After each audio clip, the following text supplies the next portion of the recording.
No reason. तो हम बात कर रहे हैं equivalent weight of metal in various salt. सबसे पहला हमने लिया कि सॉल्ट तो ठीक है, वो तो इजी होता है कि दोनों अलग अलग चले जाते हैं। पहली बात है कि जब उस मेटल ने ऑक्साइड बनाया तो हम इक्विवेलेंट वेट कैसे निकालेंगे। आपको बोला गया कि 5 ग्राम मेटल थी, वो ऑक्सीजन के साथ रिएक्ट की और लेट अस से न्यूमेरिकल में दिया है कि उसमें 9.44 ग्राम मेटल ऑक्साइड बना दिया। आपने कहा that in terms of equivalent गधे घोड़े सब बराबर होते हैं। गधा हमारे साथ इक्विवेलेंट, बेशक हम उतना सामान ना उठा पाते हो और वो केमिस्ट्री ना समझ पाता हो, पर अगर आगे खाई दिख रही है तो हमें भी दिख रही है और उसको भी दिख रही है। तो अगर देखने के टर्म में देखा जाए तो इंसान और गधा भी इक्विवेलेंट है, 2 आंखें उसकी और 2 आंखें हमारी है। इसका मतलब हुआ अगर हम इक्विवेलेंट की टर्म में बात कर रहे हैं तो हमने कहा कि देखिए 8 ग्राम ऑक्सीजन जो उसका क्या है इक्विवेलेंट वेट है is equal to 9 gram aluminium is equal to 12 gram magnesium is equal to 23 gram sodium. Yes और no? Is equal to, it means in terms of equivalents it should be equal to 14/3 gram of nitrogen. मैंने आपको पहले कह दिया oxygen चाहे O है चाहे O2 है, the equivalent weight will be same. आप ये नहीं कह सकते कि sir equivalent weight of oxygen आप O2 का पूछ रहे हो या O का पूछ रहे हो, आप N2 का पूछ रहे हो या N का पूछ रहे हो, that will always remain the same.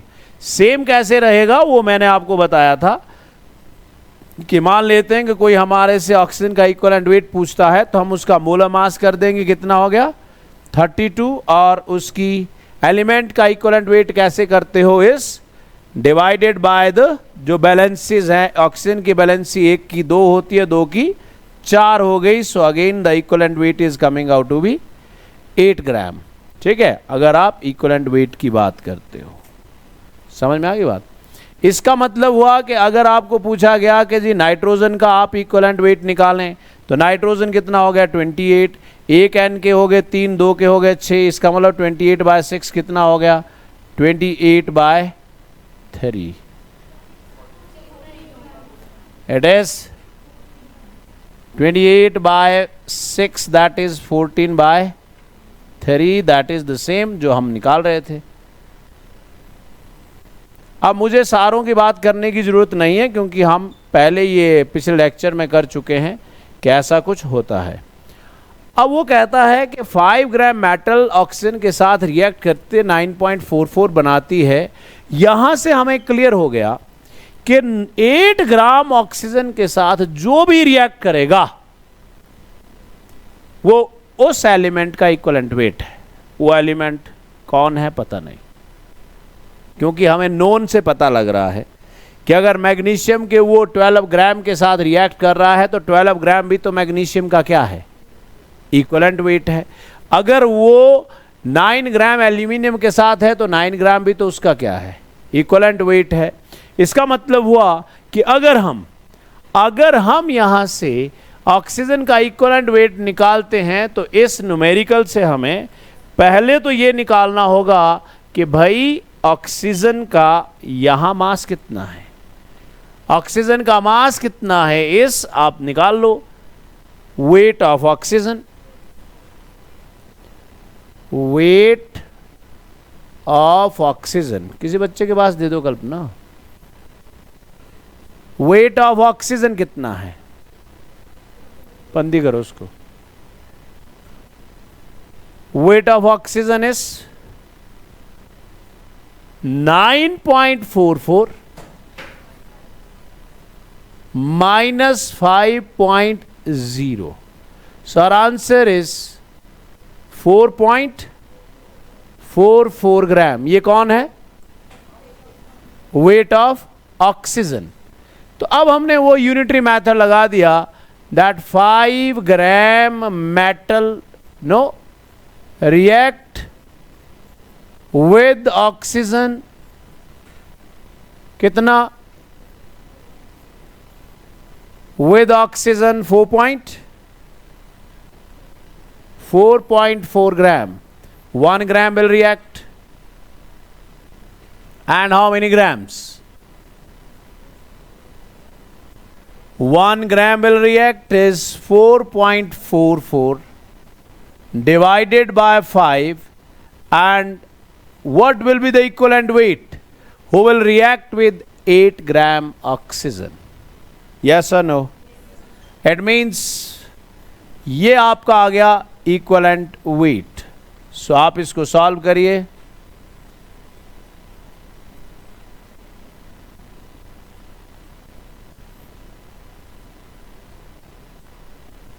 यही आया.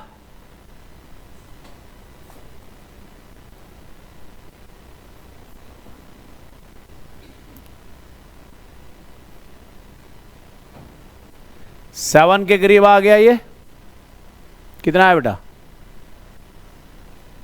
4.44 डिवाइडेड बाय 5 है ना मेटल का.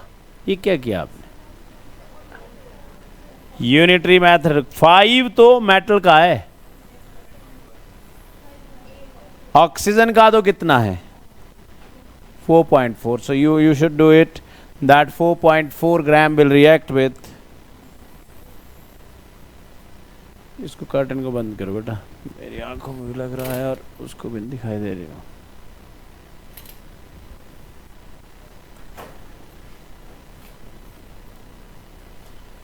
इसका मतलब हमने कहा 4.44 gram oxygen react with metal equal to 5 gram. Yes no? So 1 gram will react with 5 upon 4.44 and 8 gram oxygen will react. So we should say this will be 5 8s are 40. 40 divided by 4.44 will be less than 10, मतलब कहीं 9 के करीब आ रहा है. Is it okay? तो इस फॉर्मूले में आप क्या कर रहे हो, और वही फॉर्मूले हम आगे फिर लिखने वाले हैं. ये बताओ कि इस फॉर्मूले में क्या किया आपने. Equivalent weight of metal. जब मेटल ने क्या बनाया? ऑक्साइड बनाया. तो बताओ कि फॉर्मूला क्या है. Yes, wait of metal. Wait of metal divided by weight of metal divided by weight of oxygen. Oxide नहीं, oxygen. weight of oxygen into 8. yes or no? ठीक हो गया या नहीं? weight of metal upon weight of oxygen into 8. अब आप इससे कुछ भी बना सकते हो. इससे कुछ भी बनाने का मतलब क्या हुआ? Metal form sulphide. क्या बनाया? Metal sulphide. what will be equivalent weight of metal? J. It will be weight of metal upon weight of oxygen, weight of sulfur into, yes, 48. No, it is 16. Sulphide. Metal sulphide का formula बताओ क्या है? M2SN. आपको क्या बताओ N कितना है? आपको तो पता ही नहीं है. हम इसकी तरफ भी आ रहे हैं अभी. How to find valency of unknown metal. इसका मतलब है, नेक्स्ट लिखो, मेटल सल्फेट बना दिया. मेटल सल्फेट बना दिया।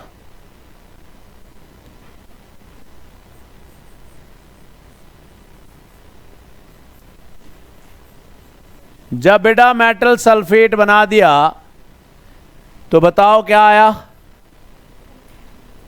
तो हमारे पास आ जाएगा equivalent weight of metal will be equal to weight of metal upon weight of sulphate into 48। Clear होगी बात? आप अब लिखो मेटल ने क्लोराइड, मेटल सल्फेट का फॉर्मूला क्या हुआ? सल्फेट तो पता है आपको, मेटल तो नहीं है ना पता।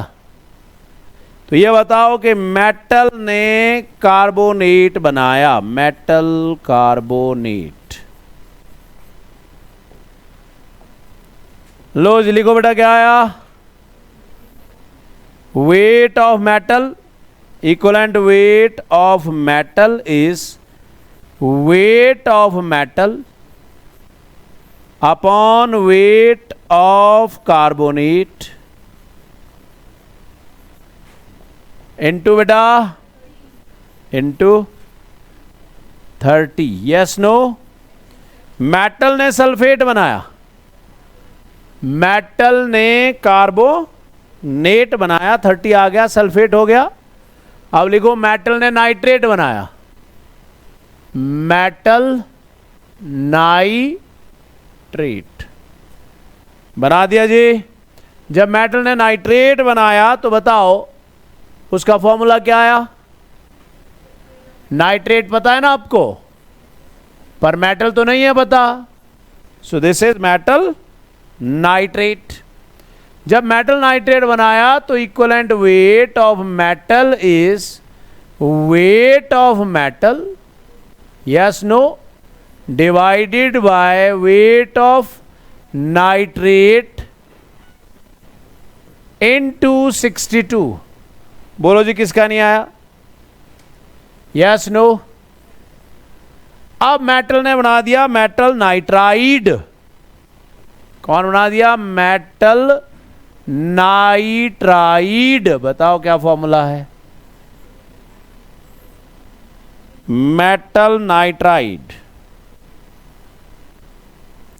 जब उसने मेटल नाइट्राइड बनाया तो हमारे पास बन गया M3N, पता नहीं कितना है मेटल की वैलेंसी। तो बेटा हम क्या लिखेंगे? Equivalent weight of metal will B wait of metal upon weight of nitrogen, weight of nitrogen into 14/3। बोलो किसका नहीं आया हो? इसका मतलब इन फॉर्मूलों को आप अनलिमिटेड एक्सटेंड करते रहिए, अनलिमिटेड। इसका मतलब हुआ मेटल ने मेटल क्लोराइड बनाया,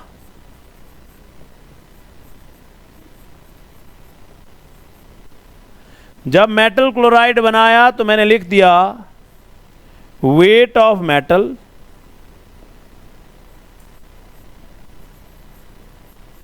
upon weight of chlorine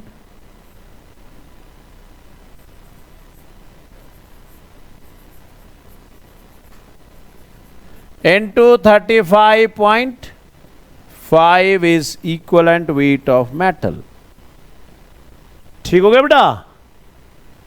Is it okay up to here?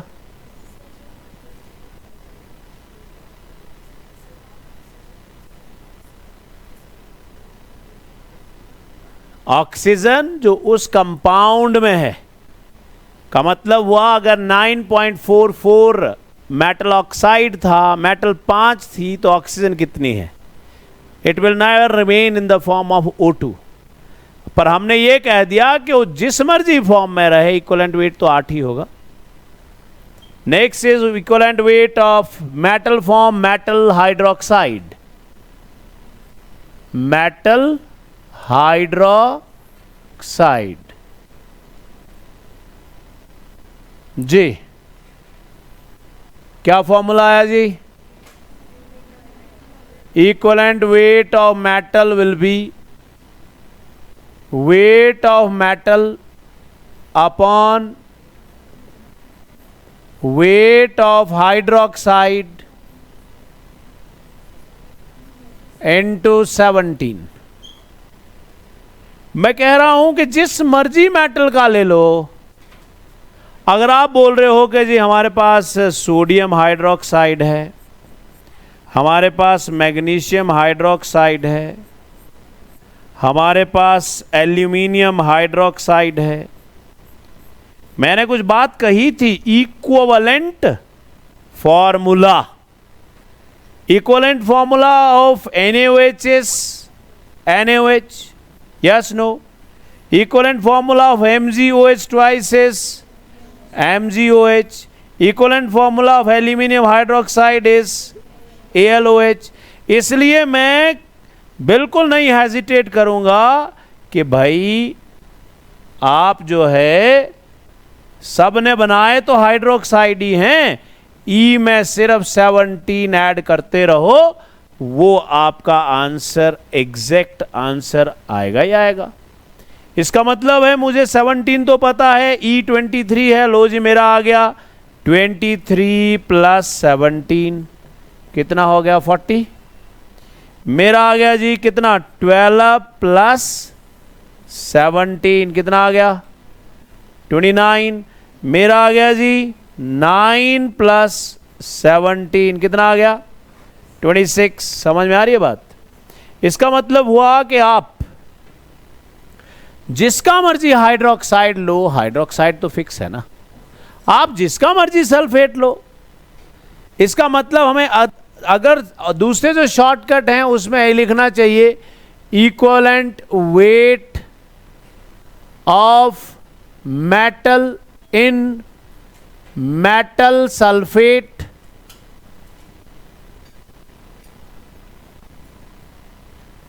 will be equal to E plus 48, yes no? Equivalent weight of metal in metal oxide क्या लिखूं? E plus 8, yes no? Equivalent weight of metal chloride क्या लिखूं? E plus 35.5। Metal bromide क्या लिखूं? E plus 80। Metal iodide क्या लिखूं? Is E plus 127। तो आप दोनों साइड से वेरीफाई कर रहे हो, आप उस साइड से कर लो बेटा, चाहे आप इस साइड से कर लो, your answer will comes out to be same. वो इसलिए है कि अगर आपको क्लोराइड का वेट दिया है तो उसको सीधा कर लो। आपको पता है कि मेटल का इक्विवेलेंट वेट कितना है, ऑक्साइड का कितना होगा, उसमें 8 ऐड कर दो, वो फिक्स है। नाइट्राइड का कितना, क्लोराइड का कितना, इन सारी चीज़ों से हमने ये वेरीफाई कर दिया कि भाई हम दोनों तरीके से इक्विवेलेंट वेट निकालेंगे, हमारा आंसर सेम ही आने वाला है। और वो सेम वहां से भी आएगा जब आपने n फैक्टर निकाला, पर n फैक्टर वाला मेथड लंबा मेथड होगा। अब आपको कुछ ऐसा दिया जाएगा कि उसी मेटल ने ऑक्साइड भी बनाया और उसी ने हाइड्रोक्साइड भी बनाया। अब वो मेटल अगर मैग्नीशियम है, जब वो मैग्नीशियम ऑक्साइड बनाती है तो आप लिख देते हो 12 प्लस 8। जब वो मैग्नीशियम हाइड्रोक्साइड बनाती है तो आप लिख देते हो 12 प्लस 17। 12 तो वही रहा। इसलिए हमने यहां एक बात लिखी कि भाई वो मेटल जो मर्जी बनाए, वो मेटल क्लोराइड बनाए, मेटल ब्रोमाइड बनाए, मेटल आयोडाइड बनाए, वो मेटल चाहे ऑक्साइड बनाए, चाहे वो हाइड्रोक्साइड बनाए, चाहे सल्फेट बनाए, सल्फाइट बनाए, नाइट्रेट बनाए, नाइट्राइट बनाए, सल्फाइड बनाए, ऑक्जेलेट बनाए, the equivalent weight of the metal is fix. इसलिए जहां कहीं ऐसा किया हुआ होगा कि उसी मेटल ने मेटल ने जो है ऑक्साइड बनाया। क्वेश्चन दिया हुआ है that metal form oxide and the same metal form hydroxide। तो ये बताओ कि भाई उस केस में किसमें उसका इक्वलेंट वेट ज्यादा है। इसलिए हमने क्या लिख दिया, हमने लिख दिया equivalent weight of metal oxide, yes no, divided by equivalent weight of metal hydroxide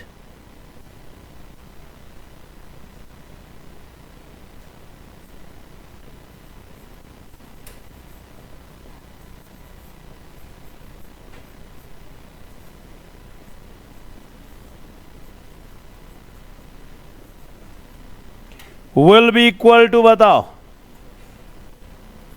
will be equal to equivalent weight of metal oxide कितना हो जाएगा जी, E + 8, और मेटल हाइड्रोक्साइड कितना हो जाएगा जी, E + 17 is equal to weight of metal oxide, मतलब M1 divided by weight of metal hydroxide is M2। ये दिया है, यहां से आपको इक्वलेंट वेट निकालना है, आप निकाल सकते हो आराम से, यस और नो। क्लियर हो गया।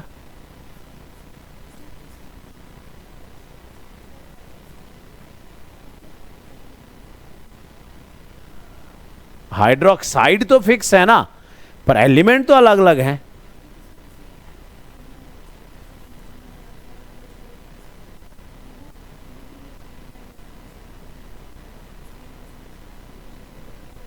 समझा नहीं मैं क्या बोल रहे हो आप। MgOH उसका फॉर्मूला थोड़ी है, वो तो हमने कहा इक्विवेलेंट फॉर्मूला है।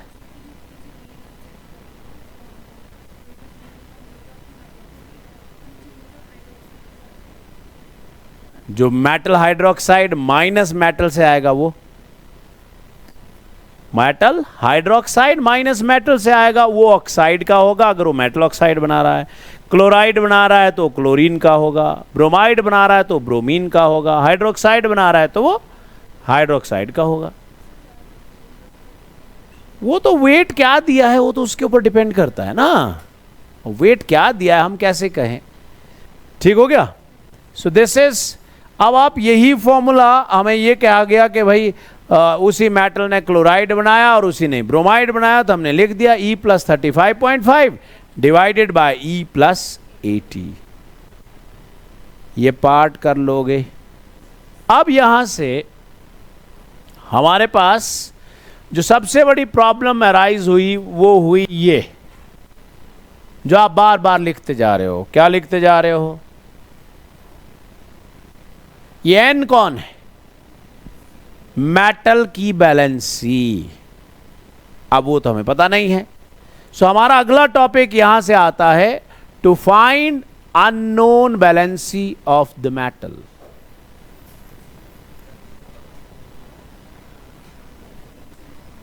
हम कह रहे हैं कि aluminium oxide is 2 × Al3 positive + 3। ये 3 कहां से आया? मेटल की बैलेंसी है ना। सो दिस इज 2 × 27 + 3 × 2 × 8। सीधा लिख दूं या आपको कंफ्यूजन हो रहा है तो 3 × 16 लिख देते हैं। ठीक है।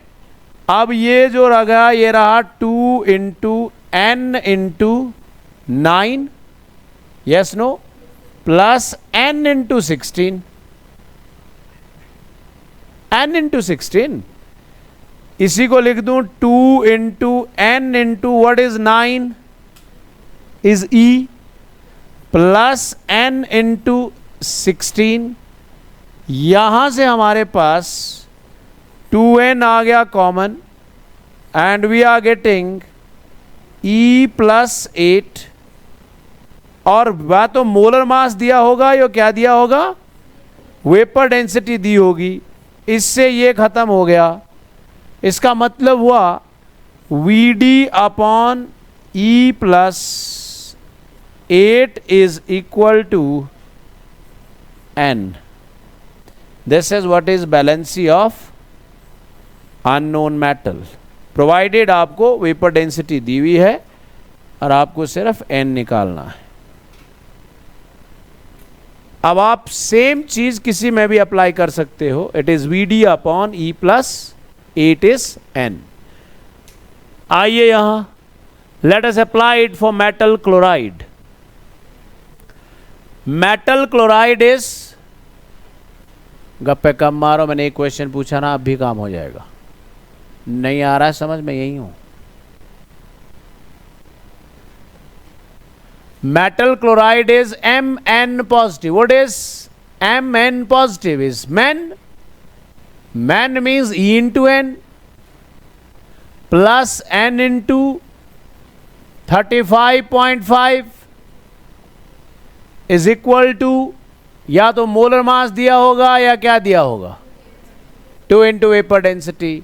So from here we can calculate 2 into vapor density is equal to N into E plus 35.5. It means N is 2 Vd upon E plus 35.5. आप प्रैक्टिस के लिए एक मेटल कार्बोनेट करिए। जब आपने मेटल कार्बोनेट किया तो it is M2 means carbonate तो 2 है पर मेटल पता नहीं है। M क्या होता है, what is atomic mass, is E into N means equivalent mass into N factor. Yes no. So मैं इस के बजाय क्या लिख सकता हूं, En। मैं इसके बजाय लिख सकता हूं E इंटू N, क्योंकि M is man plus N into 60। Yes और नो।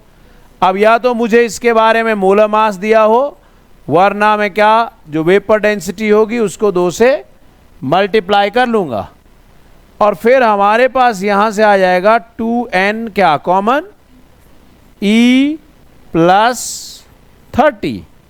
तो ये n आ जाएगा हमारे पास Vd अपॉन E प्लस 30। आप किसी भी कार्बोनेट के लिए अप्लाई कर सकते हो, बिल्कुल सेम जैसे आपने अभी किया। Why don't you do for metal nitrate. Nitrate तो पता है कि 1 है, पर मेटल नहीं है पता, इसलिए हमने यहां क्या लिख दिया, 2 vapour density is equal to, yes, M N positive plus N times 62. Yes, no. What is Mn positive is atomic weight is N into equivalent weight plus N into 62. Yes, no. So this N will be, N is E plus 62. Yes, no, is equal to 2 Vd. Is it okay or not? It means N will be 2 vapor density upon E plus 62. Clear हो गया। अब हमारे पास आया metal oxalate. ठीक है जी, बनाओ, खुद बनाओ सभी लोग।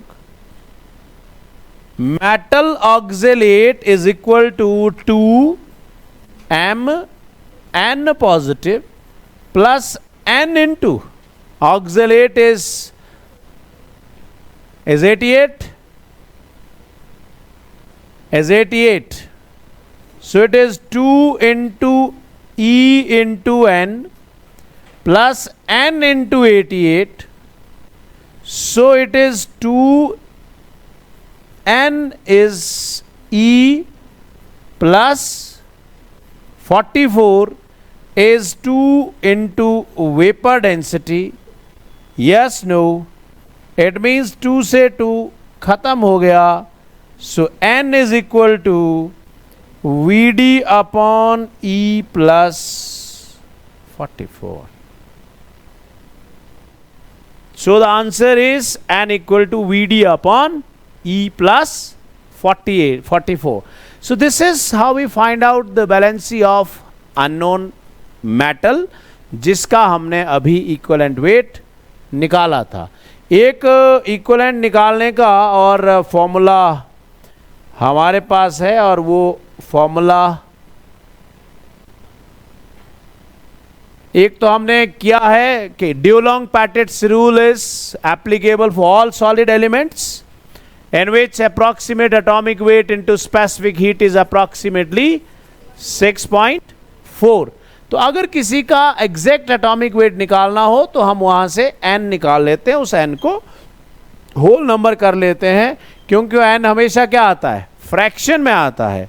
इसलिए कि किसी को अभी भी मिस्टर लिच लॉ में थोड़ा सा इसको रिपीट कर लेते हैं कि n जब फ्रैक्शन में आएगा उसको आपने होल नंबर ले लेना है और आपका एग्जैक्ट एटॉमिक वेट आ जाएगा.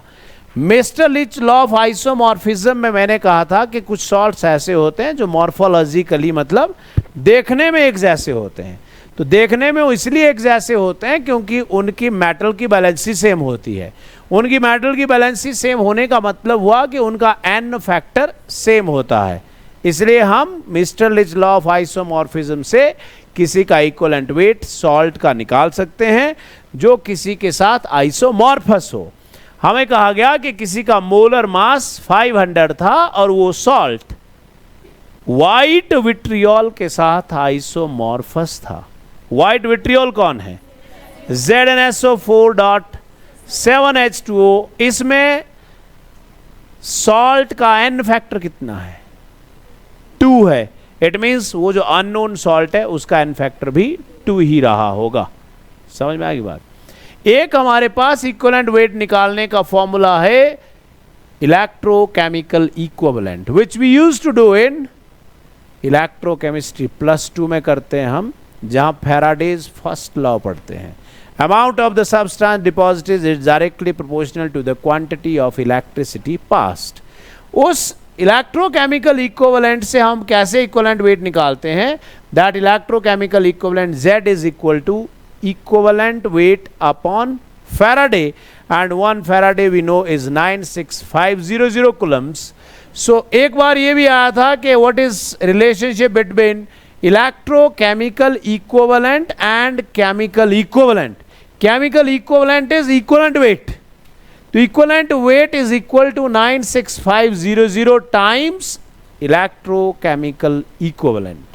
तो अगर आपको बेटा कहीं इलेक्ट्रोकेमिकल इक्विवेलेंट दिया है तो यहां से आप इक्विवेलेंट वेट निकाल सकते हो इस फॉर्मूले से.